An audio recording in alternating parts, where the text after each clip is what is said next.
আলাইকুম। Police lines school কর্তৃক আয়োজিত অনলাইন ক্লাসে আমার পঞ্চম শ্রেণীর শিক্ষার্থী বন্ধুরা তোমাদের সবাইকে জানাচ্ছি অনেক অনেক প্রীতি আর শুভেচ্ছা। বন্ধুরা, তোমরা সকলে নিশ্চয়ই অনেক ভালো আছো। আলহামদুলিল্লাহ, আমিও ভালো আছি। বন্ধুরা, মনে আছে গত মিড ক্লাসে তোমাদের সঙ্গে কী নিয়ে আলোচনা করেছিলাম? হ্যাঁ বন্ধুরা, ঠিক ধরতে পেরেছ। গত মিড ক্লাসে তোমাদের সঙ্গে আলোচনা করেছিলাম আমাদের যে গ্রামারের যে টপিকগুলো ছিল সেই গ্রামারের টপিকগুলোর মধ্যে একটি টপিক নিয়ে আলোচনা করেছিলাম, যেটা হচ্ছে প্রিপোজিশন, তাই না? প্রিপোজিশন না, আমরা যেটা নিয়ে আলোচনা করেছিলাম সেটা হচ্ছে পার্টস অফ স্পিচ। তো পার্টস অফ স্পিচ থেকে আলোচনা করেছিলাম noun, pronoun, verb, adverb, adjective, preposition, conjunction and interjection, এগুলো নিয়ে আলোচনা করেছিলাম। ঠিক আছে? তো বন্ধুরা, আজকে তোমরা নিশ্চয়ই স্ক্রিনে দেখতে পাচ্ছ আজকে আমাদের পাঠের বিষয় কি। আজকের পাঠের বিষয় হচ্ছে সেন্টেন্স অ্যান্ড ইটস ক্লাসিফিকেশন, অর্থাৎ সেন্টেন্স যার বাংলা হচ্ছে বাক্য, অর্থাৎ বাক্য বলতে কি বুঝি ডেফিনিশনও শিখব, পাশাপাশি এর শ্রেণী বিভাগ সম্পর্কেও আমরা আজকে আলোচনা করব। ঠিক আছে?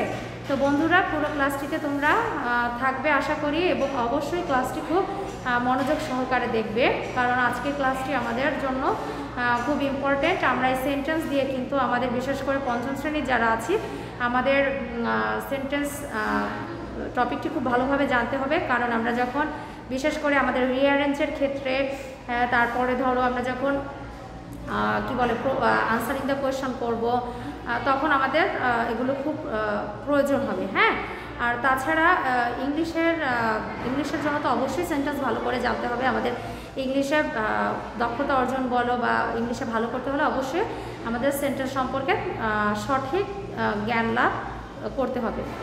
তো বন্ধুরা, আর কথা না বাড়িয়ে চলো তোমাদের সঙ্গে আমার আজকের আলোচনা শুরু করে দিই। তো বন্ধুরা, তোমরা এখানে দেখতে পারছো নিশ্চয়ই সেন্টেন্স কাকে বলে, কত প্রকার ও কী কী। তো বন্ধুরা, আমরা সেন্টেন্সটি শিখব। সেন্টেন্সটি হচ্ছে যে শব্দ বা শব্দ সমষ্টি দ্বারা মনের ভাব বা অর্থ সম্পূর্ণভাবে প্রকাশ পায় এবং যা সাধারণত কর্তা এবং ক্রিয়া দ্বারা গঠিত থাকে, তখন তাকে সেন্টেন্স বলে। আচ্ছা, তো শিক্ষার্থী বন্ধুরা, সেন্টেন্সটি হচ্ছে, আমি আমার ভাষাতেই বলছি, সেন্টেন্সটি হচ্ছে একাধিক অর্থ পাশাপাশি বসে যখন মনের ভাব সম্পূর্ণরূপে প্রকাশ পাবে, তখন তাকে সেন্টেন্স বা বাক্য বলে। একাধিক অর্থ মানে কি? একের বেশি অর্থ থাকতে হবে। অর্থ হচ্ছে শব্দ, একের বেশি শব্দ থাকতে হবে। হ্যাঁ, একের বেশি শব্দ থাকতে হবে এবং অবশ্যই সে শব্দগুলো পাশাপাশি বসতে হবে। আমি এলোমেলো করে যদি বসিয়ে দিই তাহলে কিন্তু হবে না, আমাকে অবশ্যই পাশাপাশি বসাতে হবে, এবং পাশাপাশি বসানোর পরে লক্ষ্য রাখতে হবে যেন সঠিকভাবে আমার মনের ভাব প্রকাশ পেয়েছে কিনা। হ্যাঁ, তো এখানে একটি এক্সাম্পল বলি বা উদাহরণ বলি, তোমরা নিশ্চয়ই দেখতে পারছো। এখানে যেমন দেখতে পারছো, উই প্র্যাকটিস ইংলিশ এভরিডে। তো এখানে উই প্র্যাকটিস ইংলিশ এভরিডে, আমরা নিয়মিত ইংরেজি অনুশীলন করি। তাহলে এখানে আমি যদি বলি উই প্র্যাকটিস ইংলিশ এভরিডে, আমরা যদি শুধু বলি উই, আর ধরো প্র্যাকটিস ইংলিশ এভরিডে না বলে যদি শুধু বলতাম উই দ্বারা বোঝাচ্ছে আমরা। তো এখন আমরা যদি বলি তাহলে কি মনে হচ্ছে? মনে হচ্ছে না যে আমাকে অবশ্যই যেমন শোনার আগ্রহটা বেড়ে যায়, যে উই বললাম, এরপরে কি আমরা কি, তাহলে আমরা কি করতে পারি? আমরা বসে থাকতে পারি, খেতে পারি, কত কথাই তো থাকে। তাহলে উই দ্বারা তো আমার সঠিকভাবে মনের ভাব প্রকাশ পায়নি, তাই না? তো এক্ষেত্রে আমাদেরকে অবশ্যই কী করতে হয়েছে? আমাকে এখানে কতগুলো ওয়ার্ড পাশাপাশি বসাতে হয়েছে। যেমন উই প্র্যাকটিস, যদি শুধু বলতাম উই প্র্যাকটিস, আমরা অনুশীলন করি। কি অনুশীলন করি? তখন কথা থাকতে পারে না যে কী অনুশীলন করি। তখন কিন্তু শুধু যদি বলতাম উই প্র্যাকটিস, তার মানেও কিন্তু তখন কিন্তু মনের ভাব প্রকাশ পেত না। যদি বলতাম উই প্র্যাকটিস ইংলিশ, আমরা ইংরেজি অনুশীলন করি, তাহলেও কিন্তু আমার মনের ভাবটা সম্পূর্ণরূপে প্রকাশ পেত। এখানে এভরিডে না বসালেও কোনো সমস্যা হতো না। কেমন? এখানে আমরা যদি এভরিডে না বসাতাম, যেমন ধরো এভরিডেটা যদি না বসাতাম, তাও কোনো সমস্যা হতো না। উই প্র্যাকটিস ইংলিশ, তার মানে আমরা ইংলিশ অনুশীলন করি। তার মানে এখানে আমার কিন্তু তাহলে পরিপূর্ণতার সাথে কিন্তু আমার অর্থ প্রকাশ পাচ্ছে। তার মানে কি বুঝলাম বন্ধুরা? আমরা অবশ্যই সেন্টেন্স সম্পর্কে বুঝতে পারলাম যে কতগুলো শব্দ পাশাপাশি বসে যখন সম্পূর্ণভাবে মনের ভাব প্রকাশ পায়, তখন তাকে সেন্টেন্স বা বাক্য বলে। আচ্ছা, এখন বন্ধুরা লক্ষ্য করবে আমরা নিচের যে অংশটি দেখতে পাচ্ছি এখানে বলা হয়েছে একটি সেন্টেন্সে মূলত দুটি অংশ থাকে। কয়টি অংশ থাকে? দুটি অংশ থাকে। তো কি অংশ থাকে? একটা হচ্ছে সাবজেক্ট এবং পরেরটি হচ্ছে প্রেডিকেট। তো বন্ধুরা, সাবজেক্ট এবং প্রেডিকেট কি আমরা তা জানব। তো আমি আবারও বলছি, একটি সেন্টেন্সের কয়টি অংশ থাকে? একটি সেন্টেন্সের দুটি অংশ থাকে। কি কি থাকে? একটি থাকে সাবজেক্ট এবং অপরটি থাকে প্রেডিকেট। তো বন্ধুরা, সাবজেক্ট এবং প্রেডিকেট কি তা নিয়ে এখন আমরা আলোচনা করব। এখানে দেখতে পাচ্ছ সাবজেক্ট কাকে বলে। সাবজেক্ট হচ্ছে ইংরেজি বাক্যে সাবজেক্ট অতি গুরুত্বপূর্ণ বিষয়। প্রায় সকল সেন্টেন্সে সাবজেক্টের ব্যবহার আছে। আবার সাবজেক্ট অন্যান্য উপাদানের উপর বিশেষ প্রভাব বিস্তার করে, তাই সাবজেক্ট সম্পর্কে স্পষ্ট জ্ঞান থাকা আবশ্যক। আমরা এখানে সংক্ষেপে সাবজেক্ট নিয়ে আলোকপাত করার চেষ্টা করছি। আচ্ছা বন্ধুরা, সাবজেক্ট হচ্ছে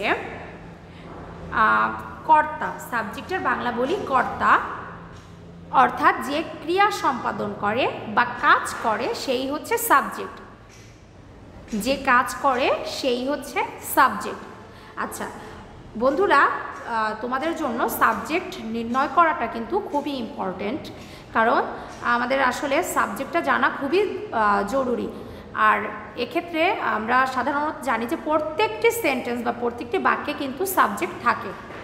ঠিক আছে, সাবজেক্ট থাকে, অর্থাৎ আমি যেটা বলতে পারি এক বাক্যে বলতে গেলে যে ক্রিয়া সম্পাদন করে সেই হচ্ছে সাবজেক্ট। সাবজেক্টের বাংলা হচ্ছে কর্তা। এখন আমরা সাবজেক্ট কিভাবে খুঁজে পেতে পারি বলো তো বন্ধুরা? এখানে আচ্ছা তোমরা এখানে দেখতে পাচ্ছ সাধারণত ভার্বকে কে দ্বারা প্রশ্ন করলে সাবজেক্ট পাওয়া যায়। আচ্ছা, ভার্বকে কে দ্বারা প্রশ্ন করলে সাবজেক্ট পাওয়া যায়। তো এখন বন্ধুরা আমরা এক্সাম্পলে যাব। এখানে দেখতে পাচ্ছ প্রথমে যে উদাহরণটি দেওয়া আছে Rakin is reading a book. Rakin is reading a book. এখানে রাকিন একটি বই পড়ছে। তার মানে এখন আমরা যদি বলি কে বই পড়ছে, উত্তর কি আসছে বলো তো বন্ধুরা? উত্তর আসছে রাকিন। তার মানে এখানে সাবজেক্টকে, সাবজেক্ট আমাদের রাকিন। এর পরবর্তীতে যে এক্সাম্পলটি দেওয়া আছে সেটি হচ্ছে Shanta plays football. Shanta football খেলে।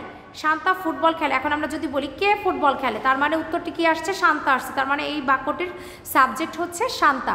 এরপরে বলা আছে Rumu sings a song.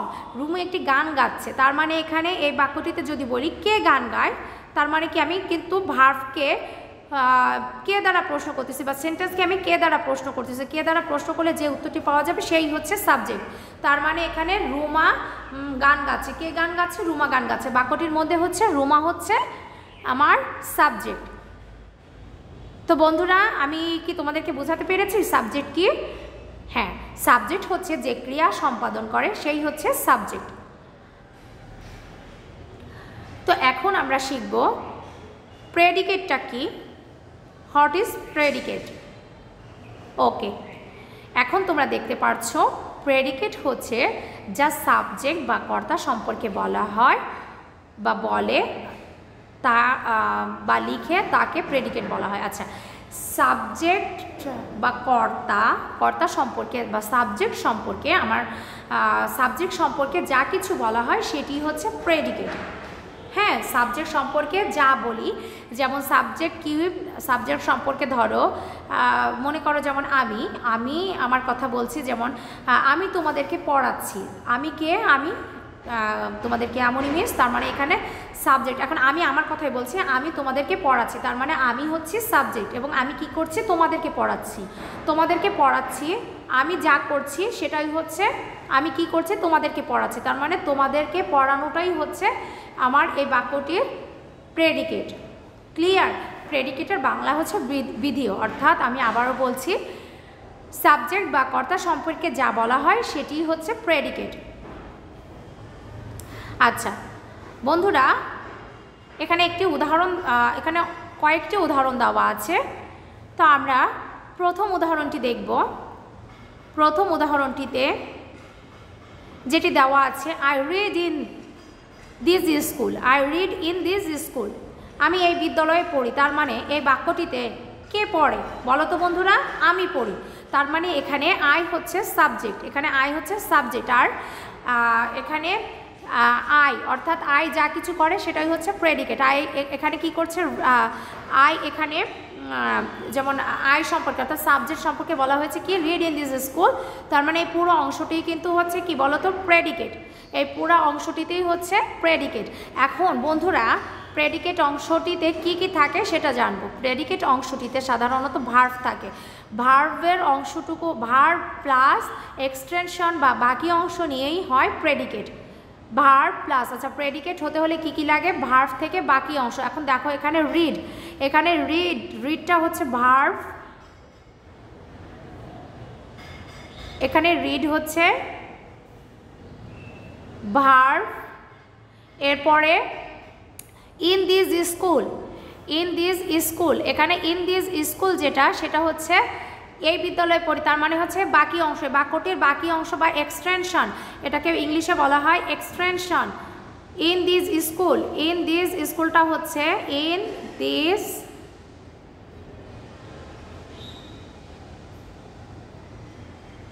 This school, এটি হচ্ছে এক্সটেনশন বা বাকি অংশ, সেন্টেন্সের বাকি অংশ, ঠিক আছে? সেন্টেন্সের বাকি অংশ।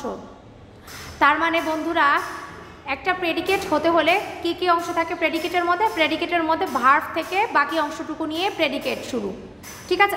প্রেডিকেট হয় অর্থাৎ ভার্ব থেকে বাকি যে অংশটুকু থাকে বাক্যের সেই অংশটুকু পুরোটুকু নিয়েই হচ্ছে প্রেডিকেট। তো বন্ধুরা আশা করি তোমরা বুঝতে পেরেছো। তো এখন বন্ধুরা আমি আরও একবার বলছি, সাবজেক্ট হচ্ছে কর্তা, যা যে ক্রিয়া সম্পাদন করে সেই হচ্ছে সাবজেক্ট, এবং সাবজেক্ট সম্পর্কে যা কিছু বলা হয় সেটা হচ্ছে প্রেডিকেট। প্রেডিকেট অংশটি সাধারণত ভার্ব প্লাস একটি বাক্যের বাকি অংশটুকু নিয়েই প্রেডিকেটে বিরাজ হয় বা প্রেডিকেটের অংশটি। তো যাই হোক এখন আমরা প্রেডিকেট বুঝেছি। এখন বন্ধুরা এখানে কিছু কথা যেমন দেওয়া আছে, যেমন আমি আরেকটি উদাহরণ বলি, যেমন শি ডান্সেস, সে নাচছে, তার মানে এখানে শি হচ্ছে আমার সাবজেক্ট, আর ডান্সেস এটা হচ্ছে আমার প্রেডিকেট, তাই না? ডান্সেস, হ্যাঁ। তো যাই হোক এখন এখানে দেখতে পারছো উপরের এক্সাম্পল থেকে খুঁজে পাওয়া যাচ্ছে ভার্বগুলো হলো রিড, নো, ডান্স, কুকস ইত্যাদি, আর অবজেক্টগুলি হলো me, A, cow and rice. Object কি? আচ্ছা ঠিক আছে বন্ধুরা, আমরা তো এখন তার মানে এখানে কি বলা হয়েছে? এখানে বলা হয়েছে যে প্রেডিকেট অংশে কি কি থাকে? প্রেডিকেট অংশে থাকে সাবজেক্ট না, প্রেডিকেট অংশটিতে থাকে ভার্ব, আর এক্সটেনশন অংশটিতে বাকি অংশ যেটি বাকি অংশটিতে কি থাকে? অবজেক্ট থাকে। এখন অবজেক্টটি কি সেটা আমরা জানব। আচ্ছা অবজেক্ট, এখন আমরা যেটি জানবো সেটি হচ্ছে অবজেক্ট। তো অবজেক্ট কি? ইংরেজিতে অবজেক্ট হলো সেই সকল নাউন বা প্রোনাউন যাদেরকে কেন্দ্র করে সাবজেক্ট বা কর্তা তার অ্যাকশন বা কাজ সম্পন্ন করে। কি করে? সম্পন্ন করে। অর্থাৎ সাবজেক্ট কি করে? অবজেক্টকে কেন্দ্র করে সে তার যাবতীয় কার্যক্রম সম্পন্ন করে। অর্থাৎ যে ব্যক্তি বা বস্তু সাবজেক্টের কাজ গ্রহণ করে সেটিই হলো সেন্টেন্সের অবজেক্ট, ঠিক আছে? আচ্ছা, তো এখন বন্ধুরা যেমন ধরো তো এখানে যেমন আমি একটি উদাহরণ তোমাদের নিয়ে আলোচনা করি, যেমন এখানে বলা আছে we have a cow, we have a cow, তার মানে উই হ্যাভ এ কাউর মধ্যে উই হচ্ছে সাবজেক্ট, আর যদি বলা হয় প্রেডিকেট কোনটি? প্রেডিকেট হবে হ্যাভ প্লাস বাকি অংশ বলা হয়েছিল, হ্যাভ প্লাস হ্যাভ না, ভার্ব প্লাস বাকি অংশ। তার মানে এখানে উই হ্যাভ এ কাউ, এখানে উই হচ্ছে আমার সাবজেক্ট, আর হ্যাভ এ কাউ হচ্ছে আমার প্রেডিকেট।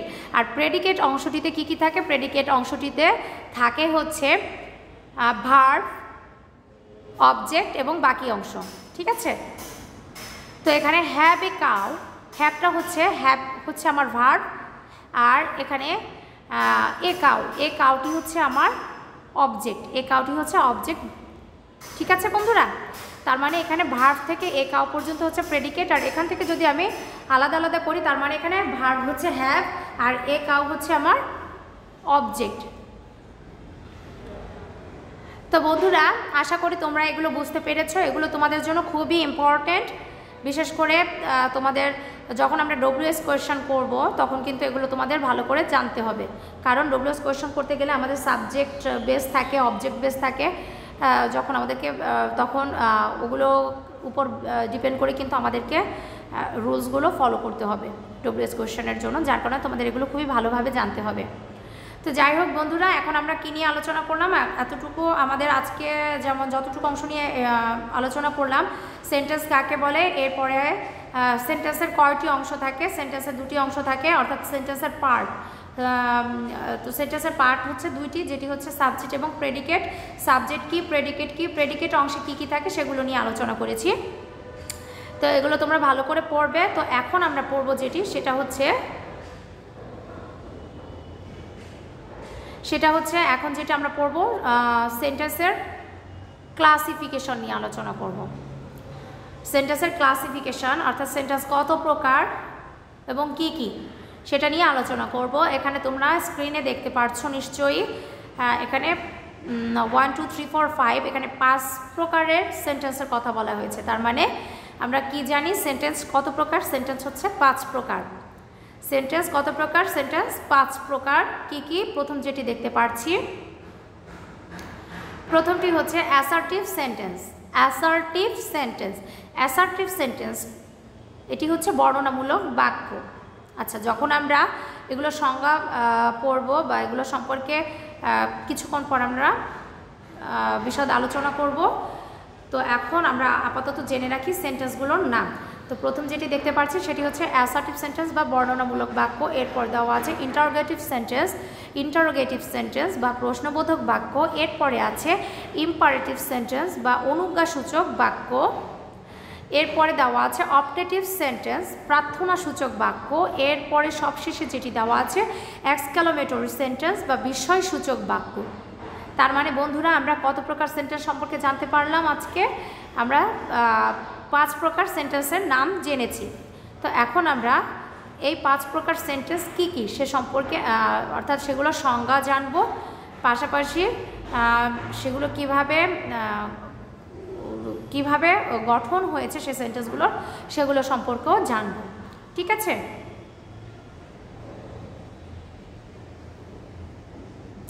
তো বন্ধুরা এখানে আমরা এখন দেখব প্রথমে যে সেন্টেন্সটি আছে সেটি হচ্ছে অ্যাসার্টিভ সেন্টেন্স। অ্যাসার্টিভ সেন্টেন্স বা বিবৃতিমূলক বাক্যটা কি?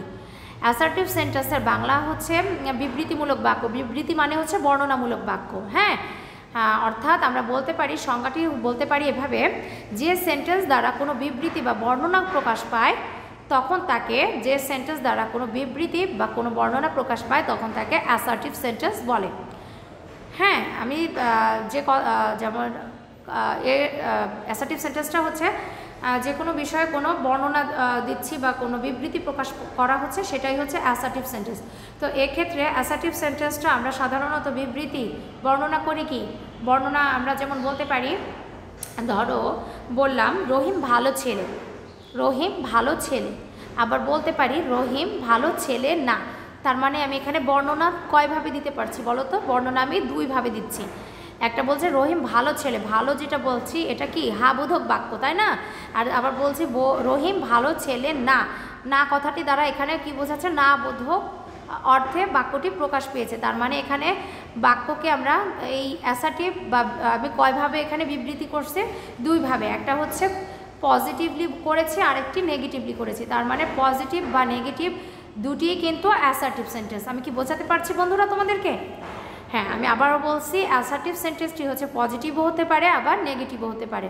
তার মানে অ্যাসার্টিভ সেন্টেন্স কয় প্রকার? অ্যাসার্টিভ সেন্টেন্স হচ্ছে 2 প্রকার, অর্থাৎ আমি বর্ণনা 2 ভাবে দিতে পারি, হাবোধকও দিতে পারি, না বোধকও দিতে পারি। আর হাবোধক দিলে সেটা হচ্ছে অ্যাফার্মেটিভ সেন্টেন্স, আর যদি না বোধক কোনো বাক্য বলি সেটা হবে নেগেটিভ সেন্টেন্স। তো এখানে তোমরা এক্সাম্পল দেখতে পারছো নিশ্চয়ই। যেমন এখানে প্রথম যে এক্সাম্পলটি দেওয়া আছে সেটি হচ্ছে সে ভাত খায়। সে ভাত খায়, এখানে বলা হয়েছে হি ইটস রাইস। তার বাংলা হচ্ছে সে ভাত খায়। এখন আমি বলছি সে ভাত খায় না, এখানে কি বলা হয়েছে, সে ভাত খায় না, he does not eat rice, সে ভাত খায় না। তার মানে আমি বর্ণনাটা দুইভাবে দিয়েছি। প্রথম যে বর্ণনাটি দিয়েছি সেটি হচ্ছে অ্যাফার্মেটিভ সেন্টেন্স, সেটি হচ্ছে কি অ্যাফার্মেটিভ সেন্টেন্স। আমি এখানে এফ দিচ্ছি, তার মানে বুঝে নাও এটা হচ্ছে অ্যাফার্মেটিভ সেন্টেন্স। এরপরে ডাজ নট, নট আছে, তার মানে এটা কি হচ্ছে নেগেটিভ সেন্টেন্স, এনি দ্বারা বুঝে নাও নেগেটিভ সেন্টেন্স। ঠিক আছে, তো আমি কি বোঝাতে পারলাম তোমাদের অ্যাসার্টিভ সেন্টেন্সটি কি? অ্যাসার্টিভ সেন্টেন্সটা হচ্ছে বিবৃতিমূলক বাক্য, যে বাক্যটিতে পজিটিভও থাকতে পারে, যে বাক্যটি নেগেটিভও থাকতে পারে। পজিটিভ বাক্যটিকে বলা হয় অ্যাফার্মেটিভ বাক্য এবং না বোধক বাক্যকে বলা হয় নেগেটিভ বাক্য। তো বন্ধুরা, এখন আমরা যেটা করব, আমাদের গঠন প্রণালীটা একটু আমাদের জন্য ইম্পর্টেন্ট বিশেষ করে। তো আমাদের এখানে গঠন প্রণালীটা, তোমরা এখানে গঠনটি নিশ্চয় দেখতে পারছো। গঠনটা কি? গঠনটা হচ্ছে স্ট্রাকচার, ইংলিশে বলা হয় যাকে স্ট্রাকচার। তো অ্যাসার্টিভ সেন্টেন্সের স্ট্রাকচার বা গঠন প্রণালীটা কি? গঠন প্রণালীটি হচ্ছে subject plus verb plus extension, এক্সটেনশনের বাংলা হচ্ছে বাকি অংশ। ঠিক আছে, তো এখন সাবজেক্ট প্লাস ভার্ব প্লাস বাকি অংশ। তো সাবজেক্ট যেমন ধরো সাবজেক্ট প্লাস ভার্ব প্লাস বাকি অংশ। আচ্ছা, তো এটি হচ্ছে অ্যাফার্মেটিভ সেন্টেন্সের ক্ষেত্রে। হ্যাঁ, অ্যাফার্মেটিভ সেন্টেন্সের ক্ষেত্রে অ্যাফার্মেটিভ সেন্টেন্সের গঠন প্রণালীটা কী হবে? Subject plus verb plus extension বা বাকি অংশ। তো তোমরা এখানে উপরের একদম ফার্স্টে যে বাক্যটি দেখতে পারছো, প্রথমে যে বাক্যটি দেখতে পারছো, যেমন সে ভাত খায়, সে ভাত খায়। এখন এই ক্ষেত্রে ধরো তুমি, আমরা মুখস্থ বলবো না, হি ইটস রাইস দরকার নেই আমার, আমি সাবজেক্টকে সে, তার মানে সে ইংলিশটা কী হবে? সে ইংলিশ হবে হি। এরপরে বলেছিলাম আমার গঠন প্রণালীতে বলা ছিল সাবজেক্ট বসবে প্রথমে, এরপরে প্লাস ভার্ব, ভার্বকে বসবে। এখানে আমার কিন্তু বাক্য যখন তৈরি করবো তখন আর প্লাস দেওয়ার দরকার নেই, এটা তোমাদের বোঝানোর জন্য বলা হয়েছে। ভার্বটি কি? ভার্বটি হচ্ছে যেমন খাওয়া, খাওয়াটা হচ্ছে ভার্ব, তার মানে এখানে আমার খাওয়ার ইংরেজি কি? ইট, খাওয়ার ইংরেজি কি হবে? ইট। এখন আমি এখানে ইট বসাবো। ঠিক আছে, ইট বসানোর পরে এরপরে আমি কি করব? হি ইট, আচ্ছা ইট বসিয়েছি, প্রথমে ধরে নাও ইটস নাই, এটা ইট বসাবো। আচ্ছা এটি ইট, ইট অর্থ হচ্ছে খাওয়া। হি ইট,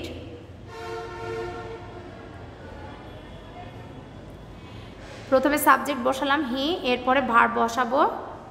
ভার্ব যেমন বাক্যটিতে সে ভাত খায়, তো এখানে খাওয়াটাই হচ্ছে ভার্ব, তার মানে এখানে আমি ইট বসাবো। প্রথমে ইট ধরে নাও, এটি ইট হবে, ভার্ব হচ্ছে খাওয়ার ইংরেজি কি? ইট, ইট বসিয়েছি। এরপরে বলা ছিল গঠন প্রণালীতে কি বলা ছিল?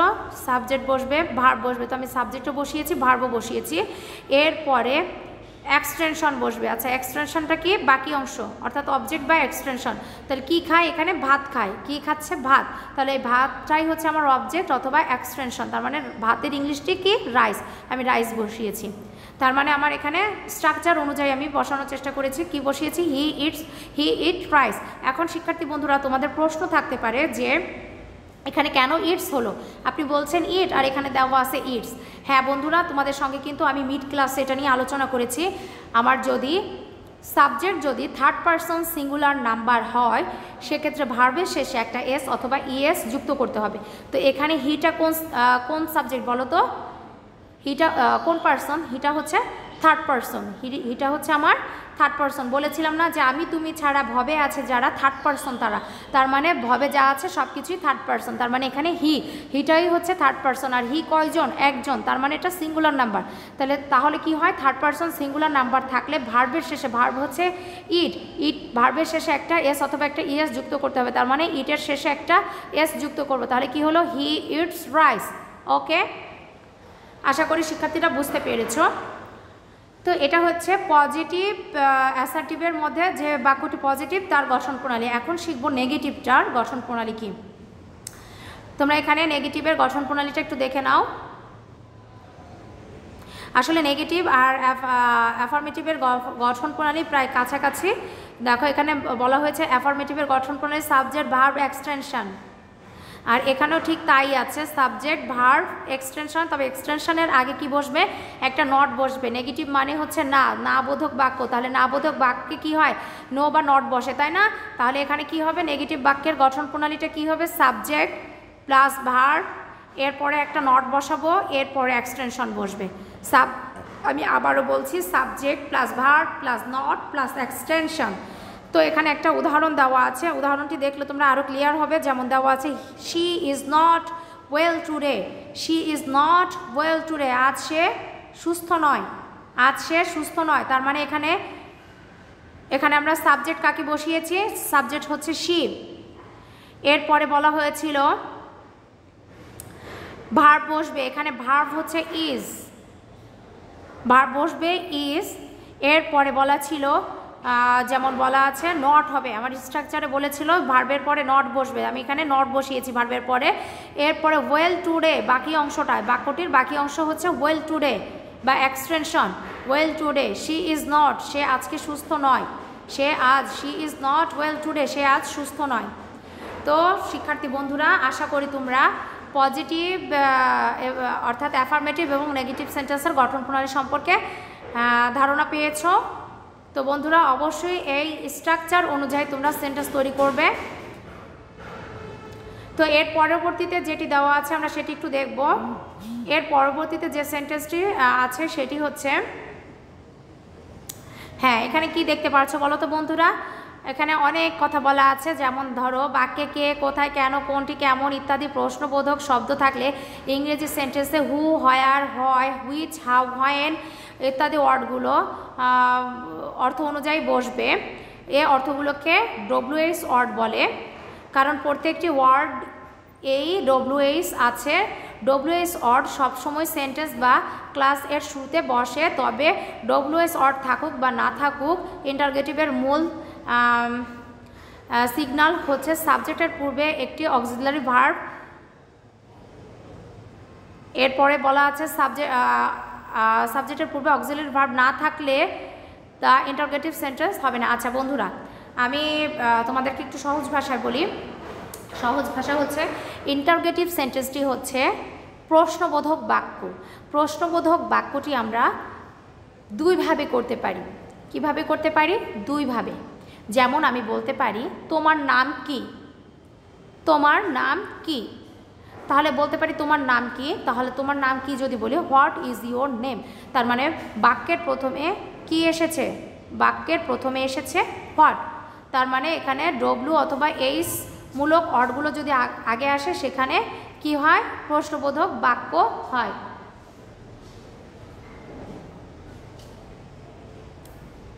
আচ্ছা, এরপরে প্রশ্নবোধক বাক্য হয়। আচ্ছা, আমি আরও একভাবে, তো এটা হচ্ছে প্রথমে ডব্লিউএস ওয়ার্ডগুলোকে ফার্স্টে এনেছি। তো যাই হোক, এখন আমি আবার আরেকভাবে প্রশ্ন করতে পারি। যেমন বলতে পারতেছি, বলি, যেমন কিভাবে বলি, তুমি কি খাও? তুমি কি খাও? হ্যাঁ, এখানে একটি বাক্য দেখতে পাচ্ছ, তুমি কি খাও।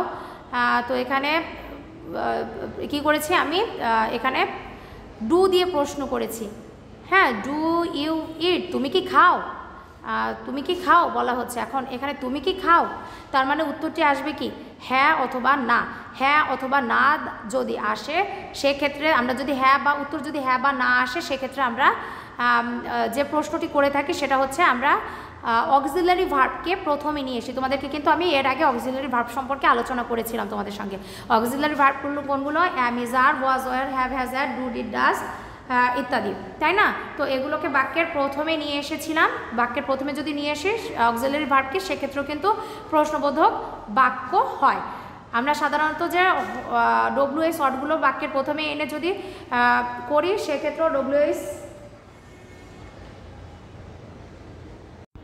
তো বন্ধুরা, নিশ্চয় বুঝতে পেরেছ আমরা কিভাবে ডব্লিউএস ওয়ার্ডগুলো ফার্স্টে বসিয়ে করতে পারি, অথবা অক্সিলারি ভার্বকে প্রথমে বসিয়ে কিভাবে প্রশ্নবোধক বাক্য তৈরি করতে পারি। আর এ ব্যাপারে তোমাদের সঙ্গে আলোচনা করব যখন ডব্লিউএস কোয়েশ্চেন আমরা করব। তোমাদের যে ইংলিশের মধ্যে যে একটি টপিক আছে, যেমন ডব্লিউএস যে ইয়াগুলো করতে হয়, কি বলে, ডব্লিউএস প্রশ্ন থাকে, অর্থাৎ তোমাদের কোয়েশ্চেন নাম্বার 9-এ থাকে। এটা 9 নাম্বার প্রশ্নের জন্য তোমাদের এই টপিকটি থাকে। তো এটা নিয়ে তখন আমি আলোচনা করব।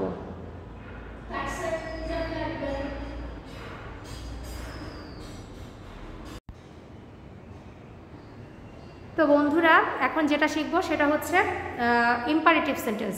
ইম্পারেটিভ সেন্টেন্সটা কি? ইম্পারেটিভ সেন্টেন্স, আচ্ছা আমরা এখন ইম্পারেটিভ সেন্টেন্সটা শিখবো। ইম্পারেটিভ সেন্টেন্সটা হচ্ছে যে বাক্যে আদেশ, উপদেশ, অনুরোধ, প্রস্তাব এগুলো বোঝাতে আমরা সাধারণত যে অর্ডগুলো ব্যবহার করি বা বাক্যে, অর্থাৎ আমি আবার বলছি, বাক্যটিতে যদি আদেশ, উপদেশ, অনুরোধ বোঝায় তখন তাকে ইম্পারেটিভ সেন্টেন্স বলে। অর্থাৎ আদেশও দেওয়া হতে পারে, অথবা উপদেশ করা হয়, অথবা অনুরোধ করা হতে পারে, অথবা প্রস্তাব দেওয়া হয়, তো সেক্ষেত্রে তখন তাকে ইম্পারেটিভ সেন্টেন্স বলা হয়। তো এখানে উদাহরণগুলো দেখলে বুঝতে পারবে, যেমন বলা হয়েছে এদিকে এসো, এদিকে এসো। তো এখানে এদিকে এসো, এখানে বলা হচ্ছে যেমন আমরা এখানে অনুরোধ করতে পারি এদিকে এসো। তো এদিকে এসো এই বাক্যটিতে অনুরোধ অর্থে বোঝানো হচ্ছে তো কাম হেয়ার। তো এরপরে বলা আছে যেমন ধরো কলমটি আনো, আনতে বলা হয়েছে, আদেশ করা হয়েছে বা তাকে বলা হচ্ছে, কমান্ড করা হয়েছে, তো এখানে কলমটি আনো। তো যাই হোক এখানে এগুলোকে বলা হচ্ছে কি ইম্পারেটিভ সেন্টেন্স। তো আর একটা কথা, যেমন 4 নম্বরে দেখতে পাচ্ছ মিথ্যা কথা বলবে না, ডু নট টেল এ লাই, কখনো মিথ্যা কথা বলো না। তো এখন এই বাক্যটিতে তোমাকে কি করা হচ্ছে? উপদেশ দেওয়া হচ্ছে, হ্যাঁ উপদেশ দেওয়া হচ্ছে কখনো মিথ্যা বলো না, তার মানে বাক্যটি হচ্ছে ইম্পারেটিভ সেন্টেন্স। আবার ধরো এখান থেকে বলা হচ্ছে যেমন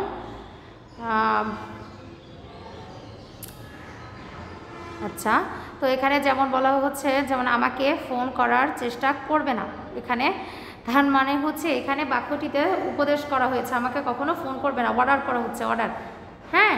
তো এক্ষেত্রে এগুলোকে বলা হচ্ছে কি ইম্পারেটিভ সেন্টেন্স। অর্থাৎ ইম্পারেটিভ সেন্টেন্স কি আমরা আবার বলি, বাক্যে বা সেন্টেন্সে যে সেন্টেন্সে আদেশ, উপদেশ, অনুরোধ, প্রস্তাব এগুলো বোঝানো হয় সেই বাক্যটিকে বলা হয় ইম্পারেটিভ সেন্টেন্স। আর ইম্পারেটিভ সেন্টেন্স যখন শেষ হবে অবশ্যই বাক্যটির শেষে কি করতে হবে? ফুল স্টপ দিতে হবে, ঠিক আছে। যেমন ধরো তোমাদের বিশেষ করে রিঅ্যারেঞ্জের ক্ষেত্রে এই প্রবলেমটি হয়, সেন্টেন্সের ধরন অনুযায়ী অবশ্যই বিরাম চিহ্নটি বসাতে হবে।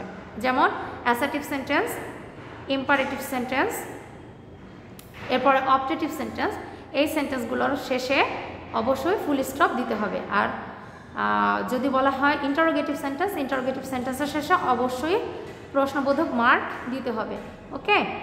তো যাই হোক ইম্পারেটিভ সেন্টেন্স শেষ। এখন আমরা যেটি পড়বো সেটা হচ্ছে অবজেক্টিভ সেন্টেন্স। অবজেক্টিভ সেন্টেন্সটি কি?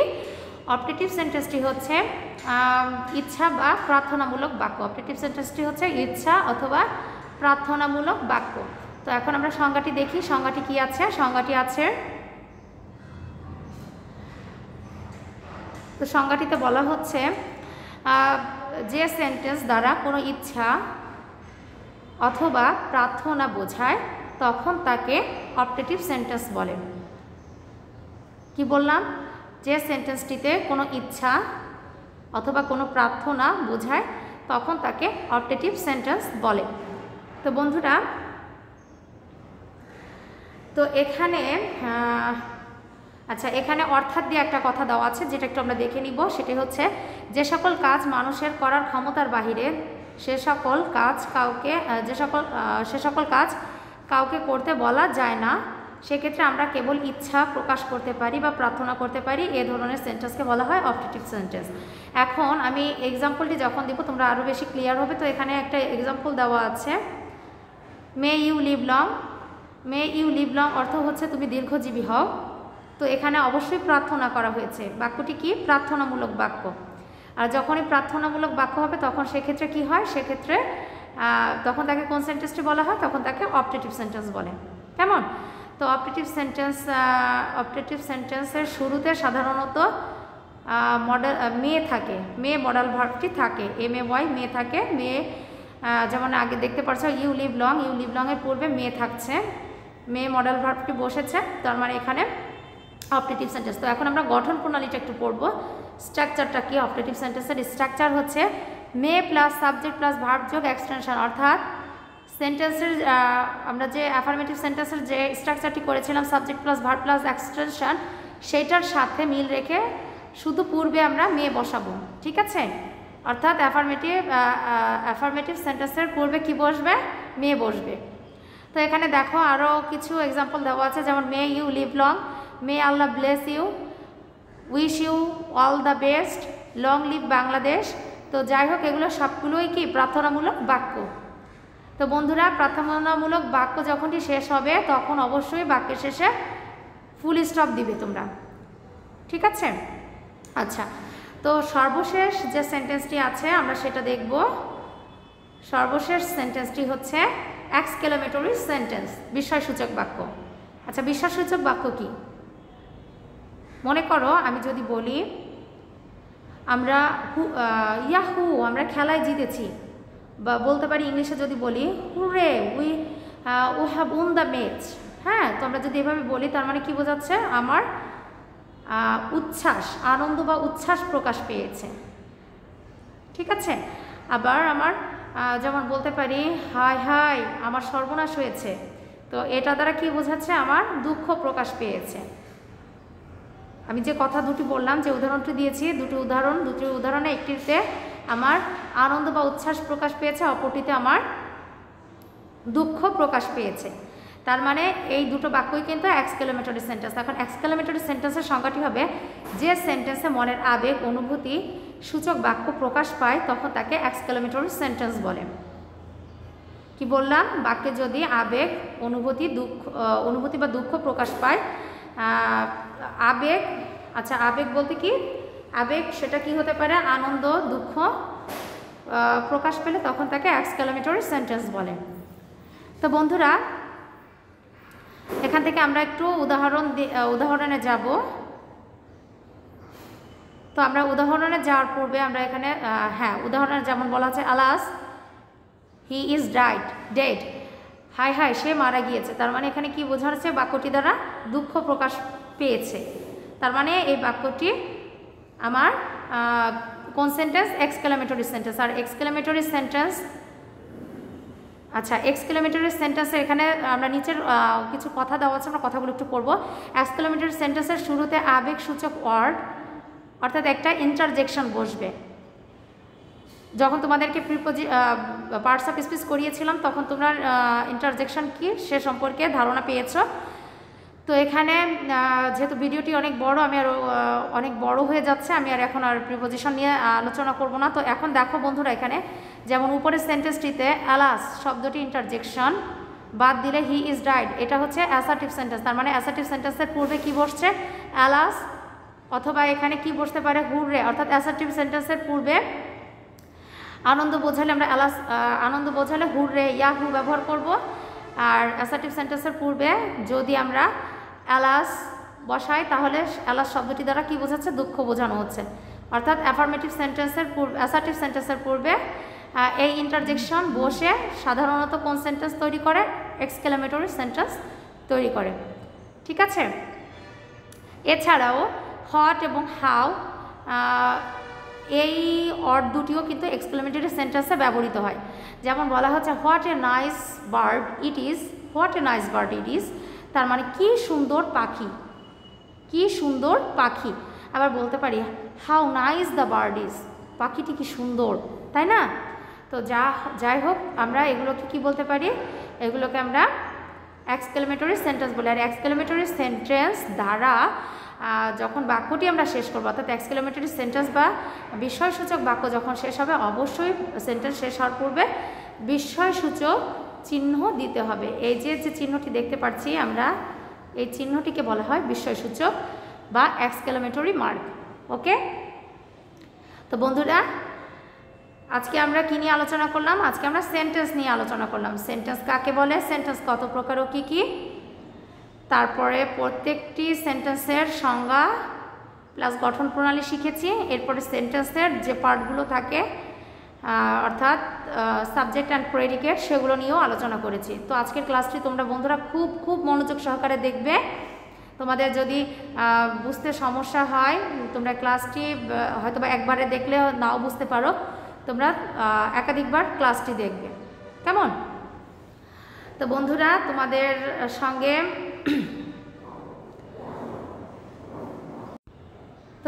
তোমাদের সঙ্গে আমার আজকের আলোচনা এতটুকুই। তোমরা এই ক্লাসটি ভালোভাবে দেখো আর অবশ্যই বুঝে বুঝে পড়তে চেষ্টা করবে, কেমন? তো প্রত্যেকে ভালো থেকো, সুস্থ থেকো। আজকের আলোচনা এতটুকুই। আল্লাহ হাফেজ।